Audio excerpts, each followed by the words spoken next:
Howdy gamers, Old Gamer Guy here. Welcome to another first hour impressions video. Legendary Tales is a game that took me completely by surprise, but it seems that the VR community knew about this game and was excited about it for quite a while. But of course, I saw all the buzz online that has been generated after its release, and I could not resist, so I bought it. So we're going to take a look at about my first hour of gameplay, highly edited. About half of this video will be the tutorial. I'm a big fan of the Souls games, particularly Bloodborne. I think Bloodborne might still be my favorite game of all time. But you will see this game is definitely influenced by those Souls games. You will see quite a few mechanics in this first hour of gameplay that are lifted directly from the Souls games. You also get some heavy Skyrim vibes because we're fighting skeletons in the snow, but I feel like I should say right away that this game is not Skyrim. This is much more like a Souls game than Skyrim, so do not expect Skyrim. There you can see we have some physics to the weapons. I was just tossing the weapon in the air and catching it, which was very cool. You can change the positioning of your grip, which is cool. We have destructible objects, and they don't want you to hack at it. They want a big roundhouse swing, and for that reason, they immediately warn you that you need to have space. You need to have space to flail around in your VR gaming space. Here we have one of those Souls mechanics. When you die, you drop all your stuff, and there is a tombstone with a sword, and you have to go draw the sword from the stone to retrieve your stuff. Depending on how you died, you may have to fight your way to your dead body, and your weapons do different types of damage depending on how you use them. So here I am with my sword doing slashing damage, and then piercing damage, and then bludgeoning damage. And of course, some enemies are more susceptible to certain types of damage than others, so it's good to learn those things. But speaking of enemies, we are about to see our first combat. There is actually more combat in this first hour than I am going to show you in this video, but I was trying to keep the video a little bit shorter, so I have edited a lot of these earlier battles out.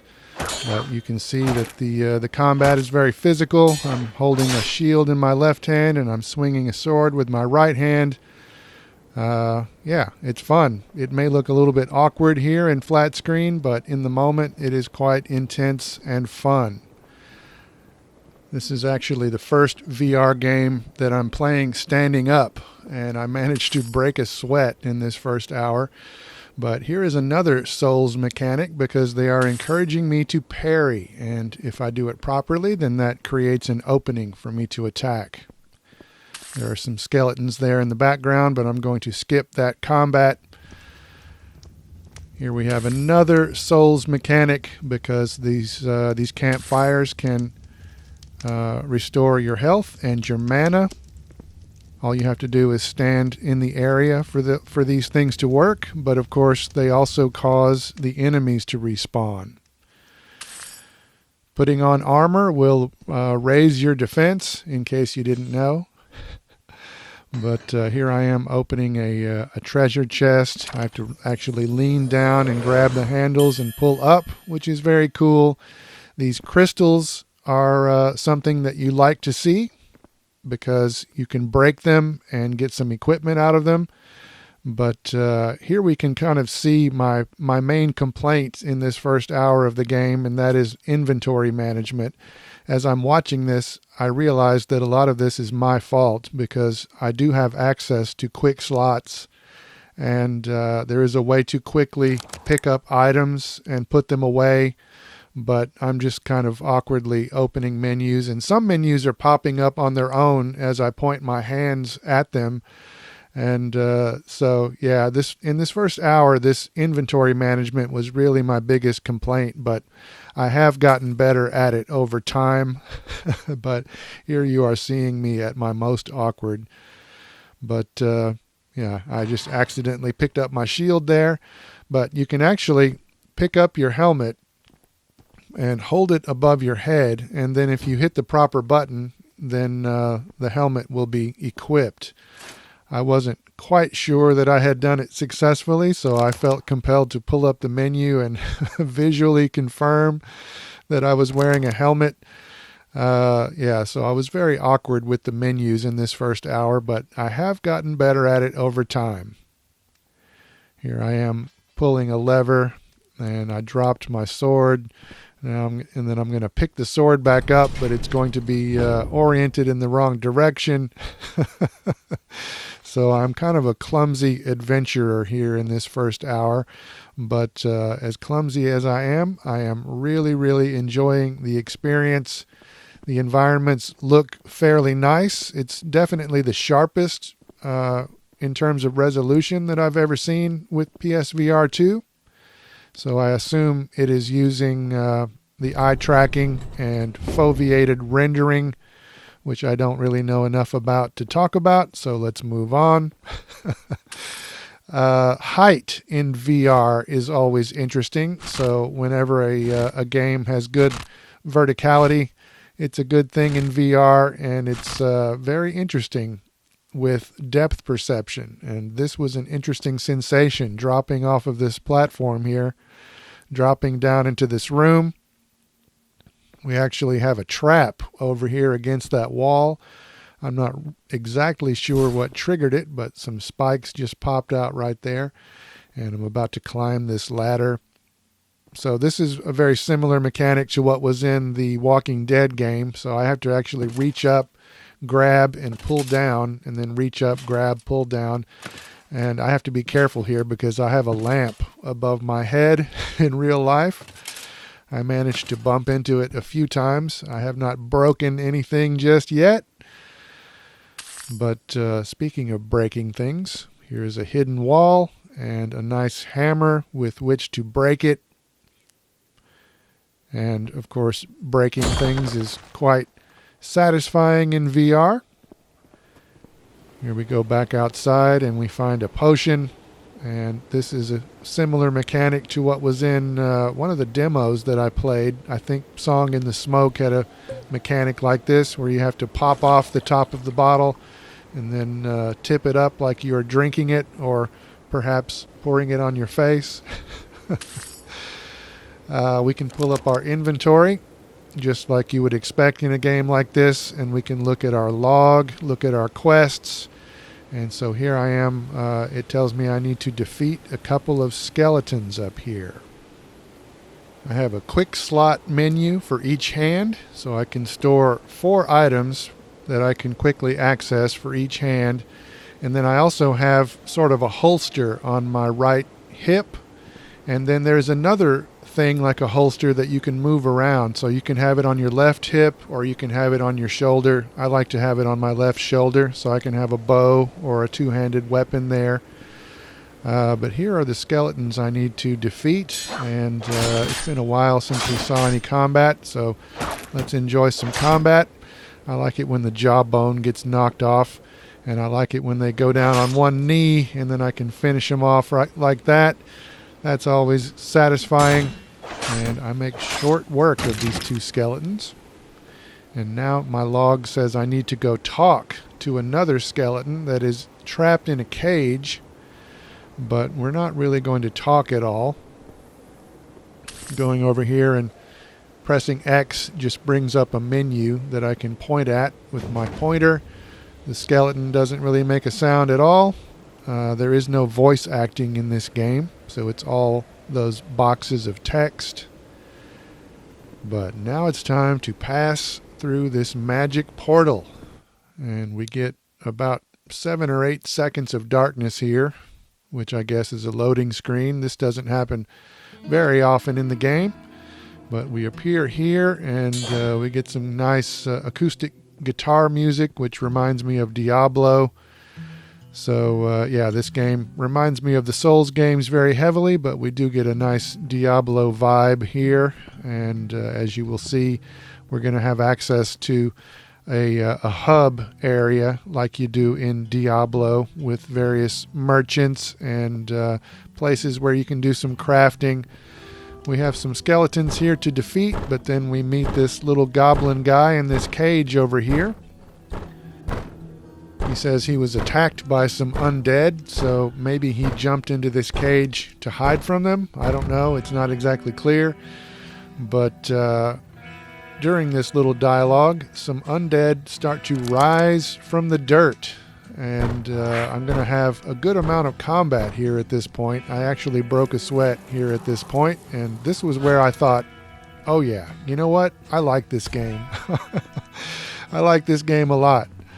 So I ran off to the side, and a few skeletons have spawned, but when I defeated them, another set of skeletons spawned. And so I just dropped my shield right there. I accidentally hit the wrong button, but I didn't realize it. And I do manage to block the skeleton swing with my armored glove there. So that was pretty cool. But then I ran over and grabbed my shield and continued the fight. And then I took out another group of skeletons, and another group of skeletons spawned. So yeah, I got a little bit sloppier as I went along here. I was enjoying it, but I wasn't being quite as careful as I should have been. So when I defeated this guy, my blood ran cold when the next bunch of skeletons spawned, and one of them was clearly different from the others. He's moving differently, he's a little bit larger, and in the Souls games, there's always a point early on where they kill you on purpose, and so I figured this was that point in the game, but I did not give up. I kept fighting this skeleton, and I did finally manage to defeat this guy. It was a cool battle. And he moves around differently, but he finally did go down to one knee, and I knocked his head off, and I raised my sword and shield to the sky in triumph because I was so happy. But back over here at the goblin, now he wants me to go ahead and break this door open so he can escape this cage. There I am using my quick slot. And then we're going to use some bludgeoning damage on the door. And the goblin is so thankful that he teaches us our first magic spell, which is a portal spell. This is the only spell that I have used so far in the game, but you will see me find a magic wand a little bit later. We have quick slots for our weapons and other items, but we also have magic quick slots. And so that was a magic quick slot menu there. So I have the portal spell equipped in both hands, and I'm kind of awkwardly trying to open the portal spell. And every time I've done it so far has been like this. So I'm not going to pretend that I know exactly what I'm doing here to open this portal successfully. But in a way, that's kind of cool. It's like I'm actually learning magic, and I don't really know exactly how I'm doing it. But here we go through the portal, and now it's time to actually start the game. So we can select our character here. We have some attributes and some points to spend. We can only spend our points on strength, dexterity, and intelligence here at the beginning. There's not much customization. We can only choose between male and female. We have some other attributes that level up as you play and as you get more skill points to spend. I spent a few on strength and dexterity. I made both of them 5, and then I think I put my intelligence at 3. And then I chose a male character, and we're going to play single player, but you can play multiplayer. There is co-op with this game, which is very exciting. Here we get another short, very dark loading screen, but now here we are, starting off in our camp. We've got a place to put some stuff over here when we're carrying too much stuff. We have there's a lady over here who has bowstrings and whetstones, but I can't actually talk to her yet. here we have a merchant, a place where I can sell stuff. The merchant lady isn't actually here right now, but you can still use this to sell items here. You can put items in the box and get money for it. Over here we have a cauldron, and then we have a place where you can put items and you can basically recycle them and break them down into crafting supplies. Over here we have a blacksmith, and here we have our first actual quest. He wants us to go look for that missing merchant lady. Apparently she volunteered to go throw a lever to lower a drawbridge that would allow them to cross over, but she never returned, and there are some crazy peasants around, so I need to kill some crazy peasants. Nearby in the camp we have some handy crafting instructions here, and we have some equipment that we can use to actually make the handle for our new hatchet or whatever weapon we're making. And then over here we would be able to make the blade, or the business end of the weapon. I have not done any of that crafting just yet, but here I am getting out my sword and shield. You can see I'm getting marginally better at using my quick slots there. But now it's time to head out from camp and get into our first actual proper combat in the game. So we're going to head this way. I'm going to edit out some of this. There are some skeletons over here.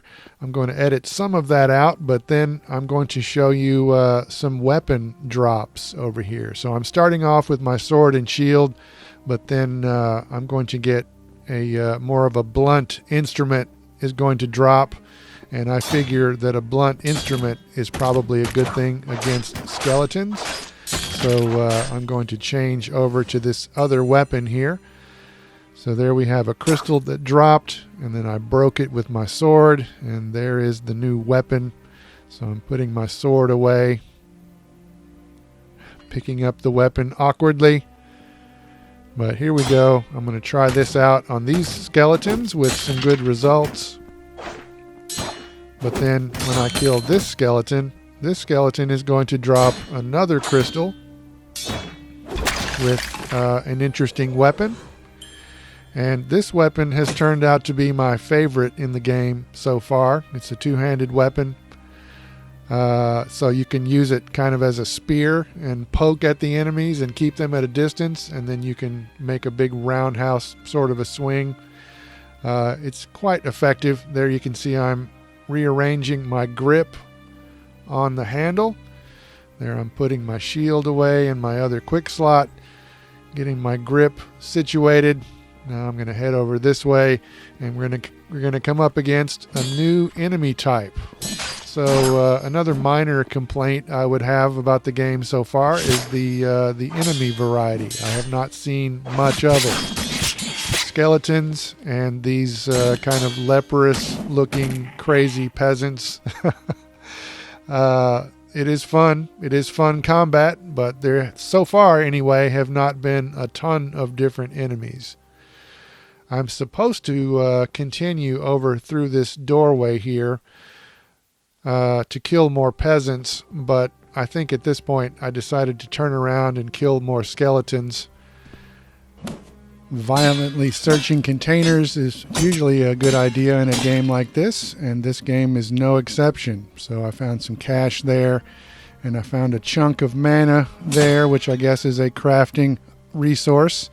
And here is a birch plank, which I assume is a crafting resource, and I guess I could probably make a handle for a weapon out of that.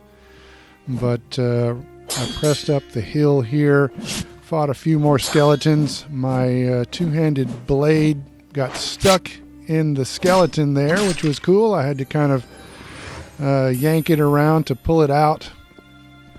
And here I got a crystal, but first I have to take care of this other skeleton, and you can kind of see how fast this weapon can deal with these early skeletons. And here we go, my first magic wand. I have not used it yet, but it is currently stored in my treasure chest back at camp.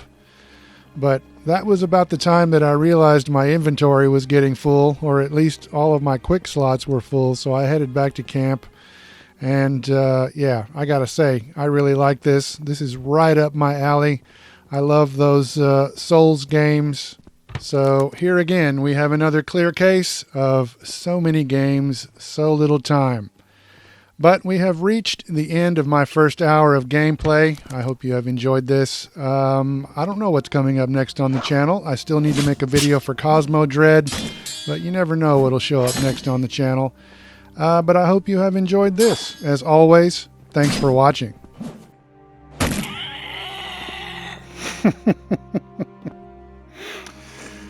Your arm's off.